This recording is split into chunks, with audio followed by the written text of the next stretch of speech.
একটা বিষয় শেয়ার করি। জানা থাকতে পারে, নাও জানা থাকতে পারে। শুনুন, আপনারা আহ, যদি আপনি অ্যাবল হন, শারীরিকভাবে সুস্থ হন, ব্লাড দিবেন, ব্লাড দান করবেন, বা কোনো অসুস্থ রোগীকে যদি আপনার দ্বারা সম্ভব হয় ব্লাড দিবেন।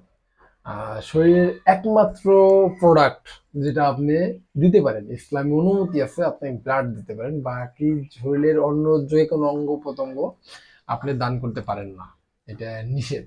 বিক্রি করতে পারেন না, বাট ব্লাড আপনি দান করতে পারেন। ব্লাড ক্যাম্পিং দেখলে স্বেচ্ছায় ব্লাড দিবেন যদি আপনি সুস্থ হন বা আপনি অ্যাবল থাকেন, শারীরিকভাবে সুস্থ হন। আমি এই পর্যন্ত 3 টাইমস ব্লাড দিছি, যদিও কমন গ্রুপ আমার বি পজিটিভ, যার জন্য আমি আরো ইন্টারেস্টেড থাকার পরেও দিতে পারি নাই। আহ, বা অনেক সময় যেসব জায়গার দরকার ছিল আমি রিস্ক করতে পারবো না, আমি ফার ডিস্টেন্সে ছিলাম, যার জন্য দিতে পারিনি। আমার 3 বার সুযোগ হয়েছে দেওয়ার, বাট আমি এটা খুব ভালো ফিল করি যে আমি 1 ব্যাগ ব্লাড, অবশ্য আমার এই 3 ব্যাগ ব্লাডের 2 ব্যাগ ব্লাড দিছি একজন প্রসূতি মাকে, 1 ব্যাগ ব্লাড ব্লাড দিছিলাম যে অপারেশনে একটা বয়স্ক মা ছিল তাকে, আর একটা ব্যাগ ব্লাড দিছিলাম লো ফ্রি ক্যাম্পিং। ওটা ব্লাড কালেকশনের একটা ফ্রি ক্যাম্পিং ছিল, ওই ফ্রি ক্যাম্পিং এ আমি প্রথম ব্লাড দিই। আমি মানে স্বাস্থ্য কম আমার, হ্যাঁ, স্বাস্থ্য কম, যার জন্য, বাট আমি কোনো রোগ নাই কিছু নেই, বাট আমার স্বাস্থ্য কম, পরে আমি ডাক্তার সাজেস্ট নিলাম। ডাক্তার এখনো কিন্তু কম, হ্যাঁ, বাট আরো কম ছিল। পরে ডাক্তার আমাকে বললো কি যে আপনি কোনো সমস্যা নাই যেহেতু, তাহলে আপনি ব্লাড দেন। হ্যাঁ, কয়েকবার ব্লাড দেন।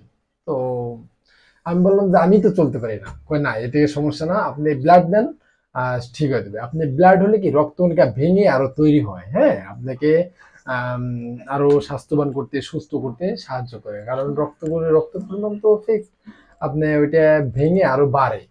সো ব্লাড দিলে ক্ষতি হয় না, কখনোই ক্ষতি হয় না। সাময়িকভাবে আপনি 2 ডেজ 3 ডেজ একটু মানে আনইজি ফিল হইতে পারে, একটু দুর্বল লাগতে পারে, সেটার জন্য কিছু ডাবের পানি, কিছু ফল ফ্রুট, কিছু হরলিক্স। হরলিক্স বলতে হরলিক্স হোমমেড হলে বেটার হয়, বাট বাজারে তো হলে ওই যে দুধ হরলিক্স, এটা 2-3 দিন খেলে ঠিক হয়ে যায়। পানির কোনো বিকল্প নাই, হ্যাঁ। আপনি ব্লাড দিবেন, ব্লাড দিয়ে পানি খাবেন, আম, কিছু শরবত খাবেন, ডাব খাবেন, 1-2 কেজি আপেল খাবেন, দেখবেন আমি বেটার ফিল করতেছেন যেমন ছিল। সো আপনি ব্লাড দেওয়া থেকে কেউ মানে ভয় পাবেন না, এটা আমি বুঝাইতে চাইলাম। অনেক ফ্রি ক্যাম্পিং হয়, অনেকে থাকে যে ব্লাড দিতে ভয় পায়, ব্লাড দিলে কি হবে, আসলে ব্লাড দিলে কিছু হয় না, আপনি সুস্থ হবেন বা আপনি ব্লাড দ্বারা আরেকজন উপকৃত হবেন। Thank you.